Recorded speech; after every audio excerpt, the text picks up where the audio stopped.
de l'autre côté. C'était presque, Alex. Tu étais presque. Au La prochaine prochain, fois, tu l'auras. Ouais, la prochaine fois, tu l'as, je pense. On a changé un petit peu le grand format. Aujourd'hui, on va parler de la F3 parce qu'ils étaient présents en Australie avec la F2. Et on va parler de différents sujets. Est-ce que déjà, vous avez suivi F2, F3 ce week-end, Pierre-Jean? Ouais, j'ai suivi F2. F3, c'était un peu trop tôt pour moi. Ok. Mais F2, ouais, ça reste très sympa à suivre. De toute façon, la grille de F2 est très sympathique. T'as aimé, toi, la course complète, hein, en général, de F2? Tu Ouais, les aimes bien, en général, les bah. courses complètes de F2 ou pas, en ce moment? Ouais, bah écoute, c'est un beau spectacle, c'est intéressant à suivre. Avec Alex, on a regardé la F3 aussi la nuit, on a regardé la F2. Bah écoute, ouais, non, ouais, les courses sont cool, pourquoi? Non, pour rien, pour savoir, c'est tout. Ok. Non, enfin, je sais pas, parce que j'ai cru que tu allais me parler de Victor Martins, parce que c'est un des sujets de. Ah, Non, Victor mais Martins? oui. Non, pas en... Ouais, bah, ça dépend. Tu sais, le samedi, c'est Victor Martins. Oui, c'est le vrai, dimanche, c'est Victor. sale merde. Non, plus sérieusement, on va commencer par le premier sujet qu'on avait sur ce grand format. Si vous avez suivi la F3 et la F2, c'est que ce week-end, les pilotes, quand même, en F2 et en F3, ont été très, très agressifs. Voire peut-être trop, c'est la question. Est-ce que ce week-end en F3 et en F2, c'était un peu too much, Alex? Parce qu'on avait quand même beaucoup d'accidents, beaucoup de sorties de piste, beaucoup de safety cars. Qu'est-ce que t'en as pensé? Je dis juste que la Formule E dans sa première saison, qui avait un Voilà. line-up catastrophique, avait un meilleur niveau que ce qu'on a vu là. C'est dur. C'est juste que là, en vrai, l'agressivité des pilotes dans les, j'ai conscience, mais il y a une totale conscience que aujourd'hui ces jeunes pilotes-là doivent se montrer.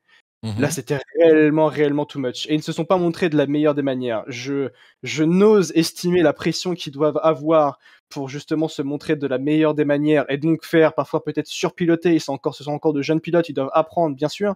Mais là, l'agressivité qu'il y a pu y avoir et le fait est qu'on a eu des moves désastreux, que ce soit en F3, en course de sprint, Après, en F2 aussi également. Très dur. T'as comparé à la FE quand même, enfin c'est dur quoi. Bah, de la première saison. Cette année, tout va bien. Je te Mais trouve c'est très dur toutes quand les même saisons, sur la F2 et la F3, en vrai. Non, moi je Parce que la FE, ils arrivent déjà pas à rouler sous la pluie, donc un peu, enfin genre dose quand même. Hein. Ouais, bon, la F2 non plus, mais là, il n'y a pas le sujet en soi. Mais c'est vrai que certaines manœuvres ont été très, très, très limites. Après, il y a eu quand même aussi beaucoup de faits de course. Il faut rappeler que c'était la première fois que et la F3 et la F2 venaient en Australie. Du coup, les pilotes découvraient un petit peu le circuit. Bon, voilà, ça a été un petit peu trop mouvementé. Vu que, Pierre, du coup, tu n'as peut-être pas trop regardé la F3, on va se concentrer sur la F2, du coup. En F2, tu as trouvé que c'était un peu too much comparé à Jeddah et Bahreïn ou pas? En vrai, tu sais que ça m'a pas plus choqué que d'habitude. Hein. Ok. Genre, regarde la F1, on a eu 3 drapeaux rouges finalement, c'était aussi le bordel. Hein. Finalement, tout le week-end était un peu bordélique. Donc, jeter la pierre sur la F2, je trouve ça un peu dur. Hein. On sait que c'est un tracé un La peu F3 aussi, hein. spécial. Hein. Oui, et la F3 aussi, mais même, enfin, Australie, c'est un tracé spécial où c'est difficile de dépasser. C'est normal qu'il y ait plus de risques que d'habitude, je trouve, vu que Ok. bah, c'est chiant de dépasser en Australie, quoi. Genre, c'est un train de DRS, ce truc, c'est un C'est un ovale. truc, je crois qu'on en avait parlé durant la nuit en disant que le tracé de l'Australie est un circuit qui est accidentogène. Oui, ça a l'air réel, on est proche des murs, c'est un circuit qui est urbain, bien sûr. Et c'est pour ça que cette agressivité pas, peut-être était mal placée sur un circuit où il fallait être un peu plus prudent d'une certaine manière. Donc c'est un petit peu. En fait, je suis très très partagé, je peux comprendre les deux avis, mais c'est vrai que là, cette agressivité, elle était beaucoup trop présente du côté de l'Australie. Ah, après, je pense que la F3, le truc aussi, c'est que tu as énormément de voitures, mine de rien. 30, Donc, 30. on a vu des screenshots passer là à l'écran, mais il y avait des accidents qui étaient quand même un peu effrayants. Il y a eu 2-3 voitures qui ont volé, etc. Il y a des crashs aussi qui sont pas acceptables, mine de rien. Il y a un pilote Hart, je sais plus si c'est Frédéric, mais il y en a un qui se crash de safety car parce qu'il regarde pas devant. T'as quand même des crashs en F3 cette année, t'as quand même des boulettes de certains pilotes. T'es là en mode, les gars, enfin, please. C'est pas Il y a vos plus de premières voitures, il y a plus saisons. de possibilités que ça arrive. Hein. C'est Ouais, logique. mais quand même, l'année dernière en F3, mine de rien, ça roulait bien, tu vois. J'ai l'impression qu'on a un peu inversé ce scénario de la F2 maintenant est devenue peut-être un petit peu meilleure et la F3 maintenant on se retrouve avec un petit peu, on va pas dire les boulets car c'est ultra péjoratif, mais il y a que quelques cracks cette année en F3, là où il y en avait peut-être plus l'année dernière, tu vois. Donc bon, à Skip, gros scandale sur les déploiements de safety car. Ça a été un peu le bordel. On a attendu pas mal de temps pour sortir certaines safety cars. Ça a été un petit peu. Ça a été un petit peu compliqué. Je crois qu'en F3, il y a eu 5 safety cars sur la deuxième course, ou 4. 4 ou 5, je sais plus. 4 ou 5, mais je crois même sur la course sprint, ils n'ont pas fait 2 ou 3 tours enchaînés sur le format drapeau vert. Donc, oui, et puis alors après, bon, la Formule 2, c'est vrai que ça a été un peu limite. Alors, il y a aussi le fait qu'on s'est retrouvé avec un petit combo Cordil-Nissany devant les leaders sur le restart. Forcément, bah, tu te doutes bien que ça a posé problème. Hein. Donc, Nissany est venu gentiment nous mettre Hadjar dehors pour la plus belle radio de Isaac, malheureusement. Pareil avec Cordil qui a bien gêné les pilotes Hart. Donc, non, c'était pas mal mouvementé quand même. Après, il y a cette agressivité. Je crois que c'est Max Verstappen qui en parlait au début du week-end, notamment par rapport au format qu'il peut y avoir en Formule 1. Lui, il disait aussi, il évoquait l'idée par rapport au format du côté des courses de promotion F2 et F3, où il estimait qu'au vu, ou du moins à quel point, au vu les pilotes payent pour être en Formule 2 via les écuries, ils mériteraient d'avoir plus que 45 minutes d'essai libre.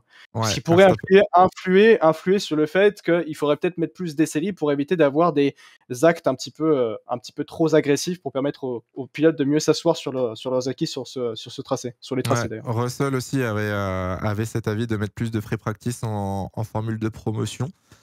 Dimanche, bon, on est obligé d'en parler, hein, c'est le jeu, malheureusement. Dimanche, course mouvementée en Formule 2, relance de safety car dans les derniers tours, et Kik-Setipa qui fait une petite erreur qui va lui coûter ses premiers points du dimanche.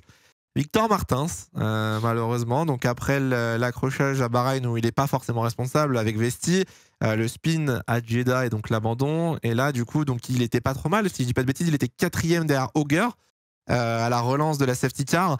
Blocage de roue, Iwasa fait une relance très très intelligente en relançant très tôt les pneus froids pour tout le monde avant dernier virage et Martins vient percuter Auger. Bon, est-ce que ça commence à faire beaucoup ou pas pour Victor? Soyons honnêtes parce que là du coup 3 courses feature, 3 courses out of the point. Kirja, est-ce que c'est too much? À Jeddah, comment il a perdu? C'est une erreur de sa part? Ouais, spin en poussant un petit peu trop sous la pression de Vesti. Ouais, c'est dommage sur les courses longues parce qu'en sprint, il montre de très très belles choses. Pour le coup, en sprint, mais Victor Martins, c'est genre giga crack sur les sprints. Et le lendemain, ça s'essouffle. C'est un cercle négatif. Après, palmarès de Martins sans le logo off-track, champion d'F3. Est-ce que vous portez la poisse, les gars? Toi, viens là, viens, on se retrouve. Non, je rigole, c'était juste pour vous tailler. Non, en vrai, je pense qu'il faut juste sortir de la spirale négative et ça devrait aller. On le sent qu'il est talentueux. En vrai, avant de te donner la parole, Alex, tu disais que c'était sur les courses sprint où principalement ça marchait bien. Mine de rien, là, c'était quand même une P4 qui était à 3 tours d'une P4. Dimanche de Jeddah, c'était une victoire qui se jouait. Alors, en soi, le problème, Alex, actuellement, c'est pas le rythme, c'est juste voilà, les erreurs et de ne pas faire l'erreur qui te met hors des points finalement. En fait, ça a évoqué justement l'agressivité des pilotes juste avant. C'est qu'il y a cet aspect de gérer les émotions, gérer le sang-froid et justement gérer l'agressivité qu'on peut avoir et les mettre aux beaux endroits au bon moment. Victor Martins, c'est un jeune pilote, il n'est pas en Formule 1, il est en Formule de promotion. Tu es là pour apprendre et justement évoluer.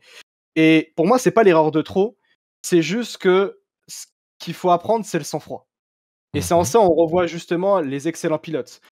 Même dans les moments importants. Je prends l'exemple d'Oscar Piastri en Formule de promotion. L'exemple aussi de Charles Leclerc. Ce sont les 2 derniers cracks qu'on a pu avoir en Formule de promotion où ils ont poutré tout le monde. Parce qu'ils ont eu du sang-froid et ils ont été clutch à chaque instant. Ils ont été monumental, rapides. Et c'est en ça, en fait, certains pilotes peuvent s'en inspirer, de trouver ce sang-froid et de trouver ce calme, justement, dans les instants. Une fois que Victor Martins aura trouvé ce calme, très clairement, il l'a montré d'ailleurs en qualification et aussi en course sprint, il fait des merveilles, on l'a vu très clairement. Et c'est en ça où justement, c'est ce calme-là qu'il faudra absolument trouver. Ok. Ouais, c'est ça. Je lis un petit peu le chat qui se dit comme quoi Martins push un petit peu trop. Je vois ça met le nouveau Mick Schumacher, faut doser quand même. Il est bien passé, Mick Schumacher. Mais en vrai, s'il peut finir en F1. Ouais, non, mais c'est ça. En fait, je pense qu'aujourd'hui, le problème, c'est pas tellement le rythme, c'est voilà, les petites erreurs qui sont arrivées. Et si tu regardes, Bahreïn, départ raté certes, mais à Bahreïn, il subit l'accident avec Vesti. L'erreur à Jeddah, mine de rien, Jeddah était du coup sa première course longue et la première fois qu'il ressortait avec des pneus froids en course. Et du coup, part à la faute. Et là, aujourd'hui, relance, fin de course, voilà, c'est une erreur malheureusement qui est bête, mais ça s'évite, je pense. Donc bon, c'est un petit peu frustrant, en vrai, même en tant que fan ou quoi, Parce que Pourchaire, ça va qu'il n'y a eu qu'une seule erreur, mine de rien. Il n'y a eu que Jeddah où il y a eu un gros crash, sinon ça va. Sinon, ce serait un petit peu dommage. Et surtout que du coup, ça me permet de faire une transition sur le sujet suivant. C'est qu'Iwasa est très très solide. Oui. Si vous avez suivi depuis le début de la saison la F2, Iwasa qui pilote donc pour Dams est très très fort. Et je pense qu'aujourd'hui, on est tous d'accord pour dire que c'est le favori au titre. Pour l'instant, ouais. Pour l'instant, il a montré du rythme, il a montré du calme, de la gestion. Il a franchement pas fait d'erreur depuis le début de la saison. Il est très très fort. Hein. Très belle défense à Bahreïn quand il se faisait attaquer par Victor d'ailleurs. Ça a duré vraiment longtemps sur ses défenses. Iwasa, c'est très très solide cette année en F2. C'est sa combienième de saison? Sa deuxième? Sa deuxième, si je dis pas de bêtises, Iwasa.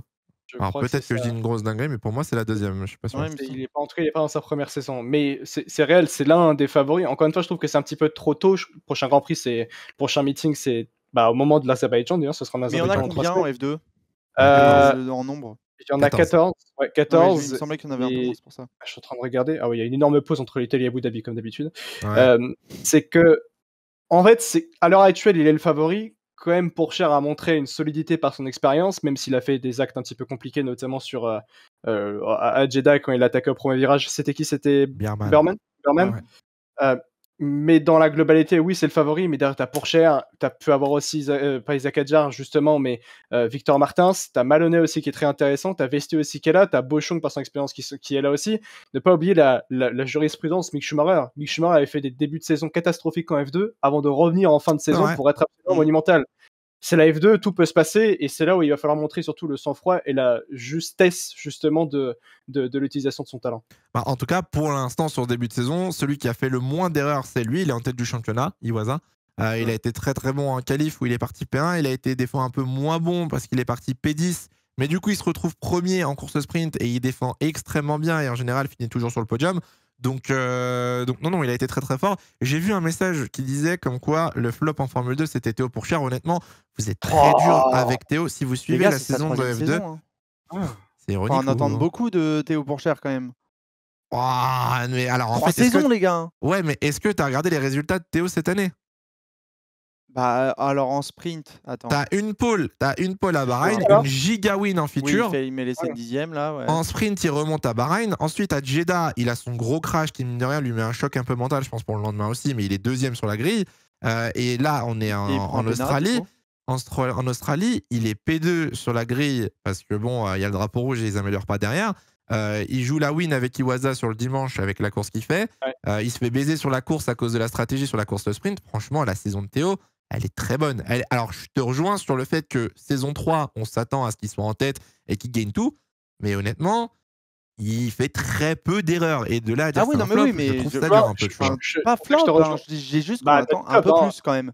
T'as dit FLOP quand même, t'as dit ce terme-là. Hein, non, c'est le chat qui avait dit ça.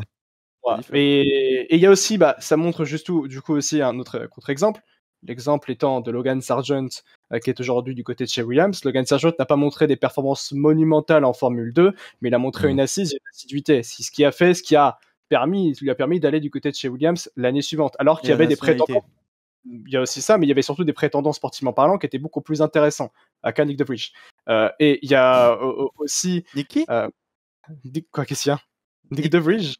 Ah, ok. Non, J à la fin. Alors, en néerlandais, on dit Nick DeVries. Mais tu parles néerlandais, toi? Je dis toujours en fonction des pays. Il s'appelle comment, champion du monde 2022? Max Verstappen. Non, je rigole. Je dis toujours Max Verstappen, tout le temps. Et par exemple, à Audi, je dis pas Audi, je dis Audi. Et pas BMW, je dis BMW. Quand on parlait de CSC pour les caméras, enfin, genre à un moment. Michael Schumacher, Sebastian Vettel. Non, parce que c'est Schumacher en allemand. Il l'aurait dit normalement. Tu dis comment c'est Vettel? Sébastien Vettel. Ça se dit pas comme ça. Peut-être. J'aurais fait une vanne, mais je l'aurais pas fait en live. Non, on est en train de perdre, les amis. On est en train de se perdre pour finir. Non, vas-y, finis ton sujet du coup sur Sargent, pardon. Joe Guanyu aussi. Joe Guanyu n'a pas montré des performances exceptionnelles non plus en Formule 2, mais il a su montrer aussi, au-delà du fait qu'il soit chinois, il n'a pas montré pour rentrer directement en Formule 1 avec Alfa Romeo. Qu'est-ce qu'il y a? Il a bugué sur le Joe Guanyu et je l'ai vu faire des. Attends, quoi? Il a inversé les noms là? Non, non, c'est juste qu'en fait, j'ai eu un décrochage, pardon, c'est ma faute. J'ai vraiment eu un décrochage où en fait, t'as dit, il a pas montré grand chose. Et du coup, j'ai réfléchi, j'ai fait, mais il jouait le titre. Et en fait, il a joué le titre contre Mick quand même. Il a pas fait n'importe quoi. Ah oui, Mais du coup, et dans ma tête, en fait, j'ai fait, bon, c'est pas grave, il a je suis fait revenu. 3 saisons. Il a fait 3 saisons. saisons. Il y a pas de souci. Et c'est juste que je suis revenu dans mon esprit et j'ai entendu, il est chinois. Et j'ai fait, attends, mais c'est quoi le rapport? J'ai juste une absence mentale. C'est ma faute. Non, c'est juste moi qui ai eu une absence, pardon. Oh là là, mais... 3 saisons, allez, 3 saisons en Formule 2, il n'a pas montré des performances exceptionnelles sur les 3 saisons non plus. Il y a une saison, il a joué le titre, mais c'était pas assez pour aller chercher Mick Schumacher. Derrière, il est rentré en Formule 1 parce qu'il y a eu une marketing en parlant. C'était très intéressant aussi d'avoir un pilote chinois en Formule 1 et pour Alfa Romeo. Mais il a aussi montré, et surtout, qu'il avait de l'assiduité en Formule 2 et qu'il voulait apprendre et qu'il savait apprendre. Et aujourd'hui, on regarde Zhou Guanyu, il est plutôt performant et il montre une nette performance par rapport à son talent, et ça peut être pareil aussi pour Victor Martins et pour d'autres pilotes, tout justement comme Théo Pourchaire. On verra en F1 il est mid. Je suis pas d'accord, Nesty, il est pas mid honnêtement, Guanyu Zhou. Je trouve qu'il est correct, en vrai il s'en sort correct, il est pas trop mauvais. Pour finir, les commissaires ce week-end, c'est moi qui voulais appuyer là-dessus. Si vous avez vu les courses de F2 et de F3, c'était quand même assez spécial. Alors, je suis allé demander du coup à Percy sur Twitter, qui est chez F1 Feeder Series, qui s'y connaît très très bien en F2 et en F3. Et les commissaires ne sont pas les mêmes en F1 qu'en Formule 2 promotion. Est-ce que vous avez vu les pénalités et les non-pénalités du coup qu'il y a eu en Formule 2? Je crois qu'il y en a une sur Jack Doohan, je comprends toujours pas comment Doohan ne peut pas... Arbitrage maison peut-être, mais... On a Jack Doohan qui est à domicile peut-être, certes, mais Jack Doohan qui vient mettre quelqu'un dehors n'a pas d'enquête. On a eu quand même un crash dans la pit lane entre Isaac Hadjar et Bierman où il n'y a pas d'enquête non plus, alors que les mecs se rentrent dedans dans la pit lane. Isaac à contre-cœur prend du coup une pénalité en revenant sur la piste parce que c'est Nissany qui l'envoie dehors et du coup le mec est obligé de revenir et donc forcément ça se percute. Ça a été un bordel. Oui, alors les radios de Isaac Hadjar, Alex a fait un best-of sur son Twitter qui est très drôle, mais enfin les décisions des commissaires étaient catastrophiques en F2. En F3, l'utilisation de la safety car, je te dis pas le nombre de safety cars qu'on a eu, etc. Enfin bref. C'était logique. Ouais, logique ou pas, moi je voulais souligner quand même que ça avait été quand même assez catastrophique, que les enquêtes étaient décalées, elles étaient en retard. On a eu des trucs, on a eu une correction, c'était quand? On a eu une correction, c'était pour Hadjar? Je crois, ouais. En fait, il y a eu une enquête. L'enquête a dit no further action, donc on est passé à autre chose. Ensuite, on est revenu, on a fait correction, on regardera après la course. On était là en mode frère, ça n'a aucun sens. Donc bon, petite mention pour les commissaires qui ont été catastrophiques en F2 et en F3. On verra si du coup à Bakou ça fait mieux ou non. On verra bien ce que ça donnera à Bakou.